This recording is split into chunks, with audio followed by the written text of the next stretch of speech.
Mid day meal workers union संबंधित सीटों की हिमाचल प्रदेश राज्य कमेटी की बैठक गुरदास वर्मा की अध्यक्षता में शिमला में संपन्न हुई।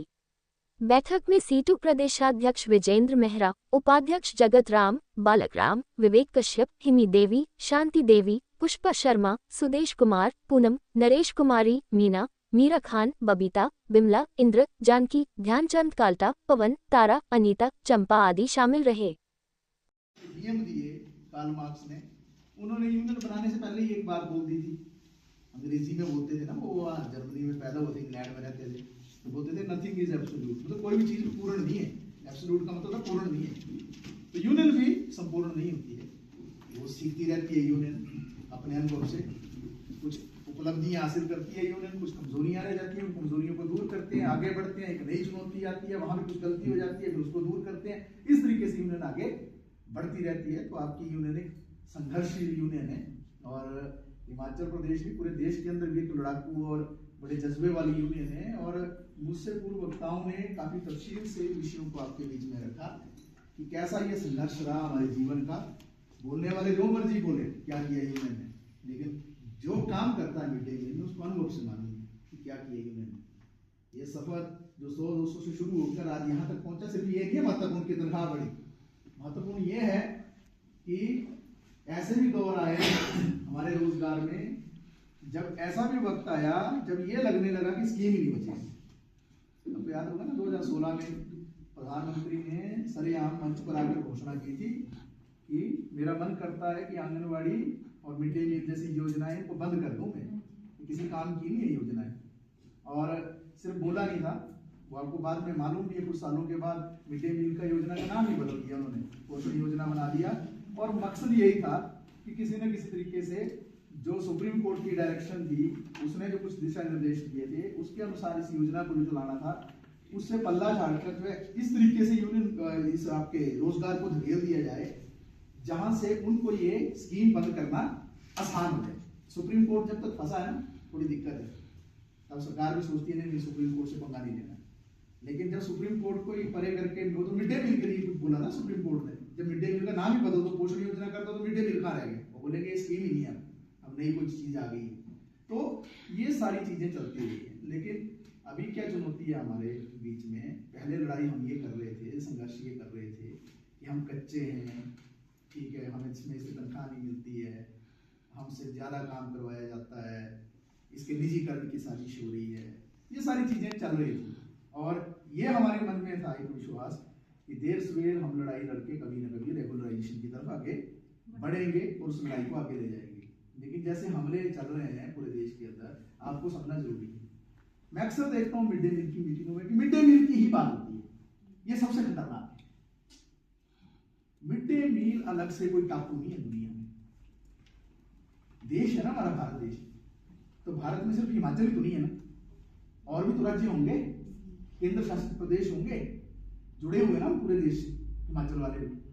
तो मिड डे मील ही तो कोई महकमा नहीं है ना देश में, कोई सरकारी विभाग भी होगा, कोई प्राइवेट भी होगा, कोई इंडस्ट्री फैक्ट्री भी होगी, कोई आंगनवाड़ी भी होगा, कोई आशा भी होगा, कोई चपरासी का काम भी करता होगा, कोई अस्पताल में भी करता होगा, करते हैं ना। और सरकार जब नीतियां बनाती है तो सिर्फ मिड डे मील के लिए नहीं बजट बना रही है ना सरकार पूरे देश में, सरकार सिर्फ मिड डे मील की थोड़ी बैठी हुई है कि एक महकमे के लिए या नीति बनाने के लिए। वो हमले जो पूरे देश में सब पर चल रहे हैं, जब तक हम उनको नहीं समझेंगे, जब तक हमले से हम नहीं जुड़ेंगे, हम नहीं बच सकते हैं। हम 25 लाख लोग अगर इकट्ठे भी हो जाए, 25 के 25 लाख ही मान लो पूरे देश में, तब भी सरकार से जीत सकते हैं। देश की जनसंख्या 140 करोड़ है, उससे ज्यादा है। 140 करोड़ में अगर 25 लाख लोग एक साइड इकट्ठे भी हो जाए, तब भी क्यों सुनेगी सरकार आपकी बात? सरकार तो तब सुनेगी आपकी बात जब 25 लाख की संख्या को करोड़ों में तब्दील कर दिया जाए। करोड़ों में कौन है? हमारे देश में 50 करोड़ के करीब मजदूर काम करते हैं। 140 करोड़ जनसंख्या में 50 करोड़ से ज्यादा मजदूर है हमारे देश में, तीसरा हिस्सा, और उससे ज्यादा किसान है हमारे देश में।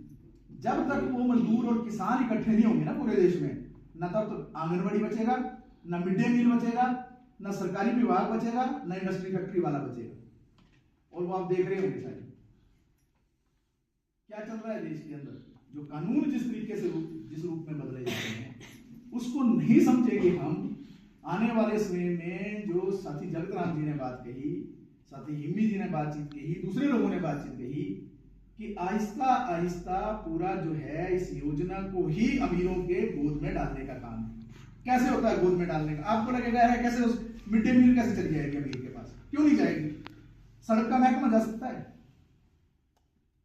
सड़क पे चलते हो ना, कभी गाड़ी में किसी की बैठो, अपनी गाड़ी में बैठो, वो टोल बैरियर मिलते हैं ना आपको, आज से 15 साल पहले मिलते थे? नहीं मिलते थे ना? क्यों नहीं मिलते? क्योंकि सड़क को सरकार चलाती थी। अब सड़क बिक चुकी है।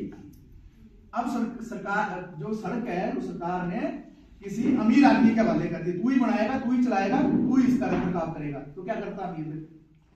टोल प्लाजा लगा देता है परवाणु के पास, मंडी वाले 4 लेन पे लगा देता है, परे को लगा देता है, गाड़ी आती है, रुक पैसे दो, ठीक है। हवाई जहाज का महकमा है। अगर आपने अखबार पढ़ी होगी, एक दिन हमारे देश का बहुत बड़ा मंत्री है, वो कृषि मंत्री शिवराज सिंह चौहान जी, जो मध्य प्रदेश के मुख्यमंत्री रहे कई साल, वो क्या बोल रहे थे? उनकी स्टेटमेंट आई कि मैंने सोचा, जबकि करने वाले वही है उल्टा काम, मोदी की सरकार में हो मंत्री, बेचने वाले वही हैं, पर आदमी को भी महसूस होगा देश में। क्या बोलता है? मैं फ्लाइट में आया एयर इंडिया की। एयर इंडिया किसका फ्लाइट है? पहले सरकार की थी, हवाई जहाज सरकार का था, लेकिन बाद में मोदी ने उसको बेच दिया किसको? टाटा को। तो अब टाटा के पास है। तो वो बोलता मंत्री कि मैंने सोचा टाटा को बेच दिया है तो उसमें फैसिलिटी अच्छी होगी। बोले मेरे को जो सीट दी थी वो तो ऐसे थी कि मेरी कमरे में दर्द हो गई मेरी पीठ टेढ़ी हो गई।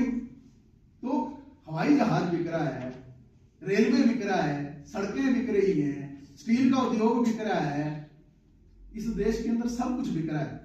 और कौन खरीदने वाले हैं? अमीर लोग। तो मिड डे मील भी जाएगा देर सवेर उनके पास। वो अक्षय पात्रा, वो एस्कॉन का जो नाम लिया, वो ये सारे आएंगे और ये बोलेंगे हम चलाएंगे मिड डे मील को, हमारे पास छोड़ दो। वो क्या चलाएंगे? वो आप